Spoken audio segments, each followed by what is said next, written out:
Good morning, I am Tracy Spence with your newscast. This newscast is brought to you courtesy of BioLife Energy Systems. Come join the living. Call them at 800-875-5433. USA Credit Repair, the key to beautiful credit.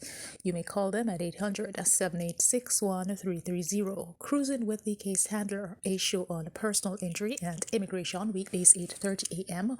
on Saturdays 7 p.m. and 12 noon on Sundays. And the Supreme Power Homes, call them at 800-493-9002. Now for the news in details.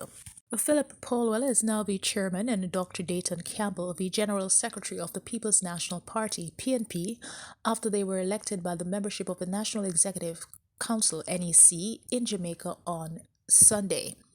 Polwell defeated Angela Brown-Burke in the chairman's race, bagging 153 votes, with Brown-Burke tallying 133. In the General Secretary battle, Campbell won over Raymond Price, who was the second closest finisher. Campbell got 147 votes, with Price scoring 138. No official word was given on the fate of the third General Secretary candidate, Jennifer Housen, but sources indicated that she backed out of the contest at the last moment. Jamaica's Prime Minister Andrew Holness has announced that the National Reserves will be called out and deployed to assist with security measures across the country. The Prime Minister's announcement comes as the country prepares for the festive season. Prime Minister Holness stated that this move is just one strategy of the government to tackle crime and violence. In the meantime, the Prime Minister underscored that the government will continue to advocate for the provision of exceptional powers for the security forces, who must act without violence in the execution of their duties. Prime Minister Holness was speaking on Friday in St. James at the official handover and renaming of the Cornwall Automotive Training Institute, a social intervention project implemented by the government through the Heart Trust NTA. Meanwhile, the Cornwall Automotive Training Institute, CATI, in Flankers, St. James, was on Friday officially renamed the Caribbean Military Academy, CMA, Montego Bay. The academy, which is the academic institutional arm of the Jamaica Defense Force, will have a training for the local personnel who will be doing both the military and the technical skills through the Jamaica National Service Corps, JNSC. The renaming of the facility is in keeping with an effort to diversify and expand the engagement of the JDF and the Heart NSTA Trust in pursuit of the government's goal of increased social and economic growth.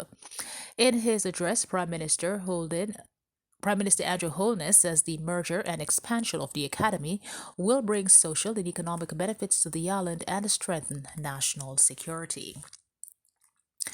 In sports, West Indies captain Kieran Pollard says indiscipline was the main culprit in their 5-wicket defeat via the Duckworth-Lewis method to host New Zealand in the opening T20 International, a day-night affair in Auckland on Friday. The match was reduced to 16 overs a side because of rain delays, which twice interrupted the start of the West Indies innings. Sent to bat, the West Indies got off a solid start at 58 for none before suffering a dramatic middle-order collapse, slumping to 59 for 5. However, Pollard blasted a career-best 75 of 37 deliveries, including 4 fours and 8 sixes, as the Caribbean side recovered to post 180 for 7. Jamaica's Fabian Allen also chipped in with 30 of 26 deliveries, while Andre Fletcher made 34. Another Jamaican, Brandon King, made 13. Man of the match, Lockie Ferguson, took 5 for 21. And that is it for the news. This newscast came to you courtesy of BioLife Energy Systems. Come join the living. Call them at 800-875-5433. USA Credit Repair, the key to beautiful credit. You may call them at 800-786-1330. Cruising with the case handler, a show on personal injury and immigration, weekdays 8:30 a.m. on Saturdays 7 p.m. and 12 noon on Sundays. And the Supreme Power Homes, call them at 800-493-9002. On behalf of the news and production team, I am Tracy Spence. Do have a good morning.